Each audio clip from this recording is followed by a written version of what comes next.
ગુરુ બિન જ્ઞાન ના ઉપજે, ગુરુ બિન મીટે નહીં ભેદ, ગુરુ બિન સંચય ન મીટે ભલે વાંચો ચારો વેદ. ઓમ નમઃ શિવાય અને હર હર મહાદેવ. શિવ ભક્તો, હિન્દુ સનાતન ધર્મના દરેક લોકોને, મારી સાથે જોડાયેલા તમામ શિવ ભક્તોને મારા મહાદેવ. શિવ ભક્તો, આજે આપણે વાત કરવાની છે ગુરુની. ફક્ત તમારા કે મારા ગુરુ નહીં, આખા જગતના ગુરુ ભગવાન શિવજીની વાત કરવાની છે.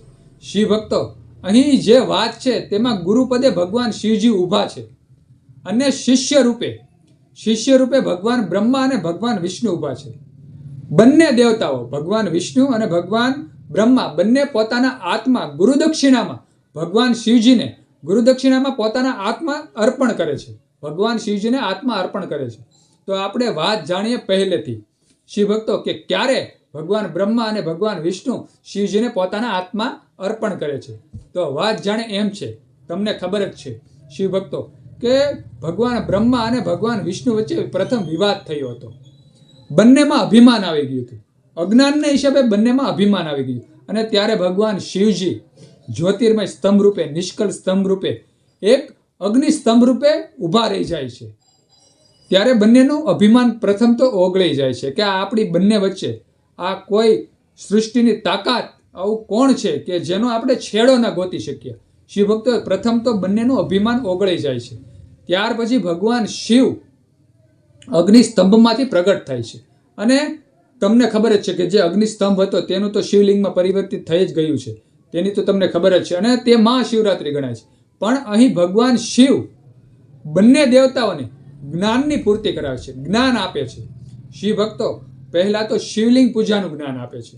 બ્રહ્મા અને ભગવાન વિષ્ણુને કઈ રીતે શિવલિંગની પૂજા કરવી, કયા દિવસે શિવલિંગની પૂજા કરી શકાય, કયો દિવસ શ્રેષ્ઠ ગણાય, મહાશિવરાત્રિ શ્રેષ્ઠ ગણાય, તેવું બધું જ્ઞાન ભગવાન શિવજી ભગવાન બ્રહ્મા અને ભગવાન વિષ્ણુને આપે છે. શિવ ભક્તો, શિવ પંચાક્ષરનું જ્ઞાન, ઓમકાર મંત્રનું જ્ઞાન, ઓમ નમઃ શિવાય, પ્રથમ ઓમ ઉત્પન્ન થયો, ત્યાર પછી ઓમમાંથી નમઃ શિવાય ઉત્પન્ન થયા, તેનું પરમ જ્ઞાનની પ્રાપ્તિ કરાવે છે. બંને દેવતાઓને જ્ઞાનની પૂર્તિ કરાવે છે.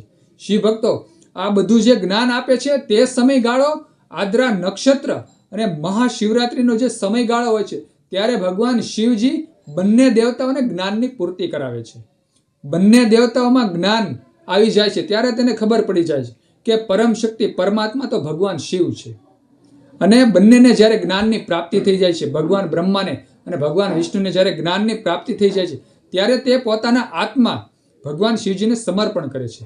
એક શિષ્ય રૂપે ગુરુપદે ભગવાન શિવજીને રાખી અને પોતાના આત્મા શિવજીને અર્પણ કરે છે અને ભગવાન શિવજી સમક્ષ પ્રાર્થના કરે છે. શિવ ભક્તો, આવી સુંદર વાત શિવ મહાપુરાણમાં કહેલી છે. આવું જ્યારે તમે શિવ મહાપુરાણ વાંચો ત્યારે તમને ખબર પડે કે આ સુંદર આવી વાત શિવ મહાપુરાણમાં કહેલી. અને શિવ ભક્તો, આ વિડીયો જે જોતા હોય તેના માટે એક સુંદર વાત છે કે આની પહેલાના મેં જે વિડીયો બનાવ્યા છે તે ભગવાન શિવજી જે ભગવાન બ્રહ્માને અને ભગવાન વિષ્ણુને જે જ્ઞાન આપે છે, શિવ પંચાક્ષરનું જ્ઞાન, ઓમકાર મંત્રનું જે જ્ઞાન આપે છે, તેના સુંદર વિડીયો મેં બનાવેલા છે.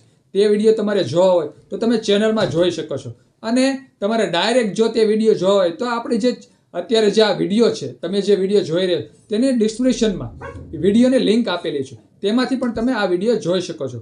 તો આવો સુંદર જો વિડીયો તમને જોવો ગમ્યો હોય, સાંભળવો ગમ્યો હોય તો વિડીયોમાં એક લાઇક આપી દેજો, કોમેન્ટમાં હર હર મહાદેવ, ઓમ નમઃ શિવાય લખજો અને ખાસ કરી અને આ વિડીયો બીજા શિવ ભક્તોને શેર કરી દેજો. બધા શિવ ભક્તોને આજે મારા હર હર મહાદેવ અને ઓમ નમઃ શિવાય.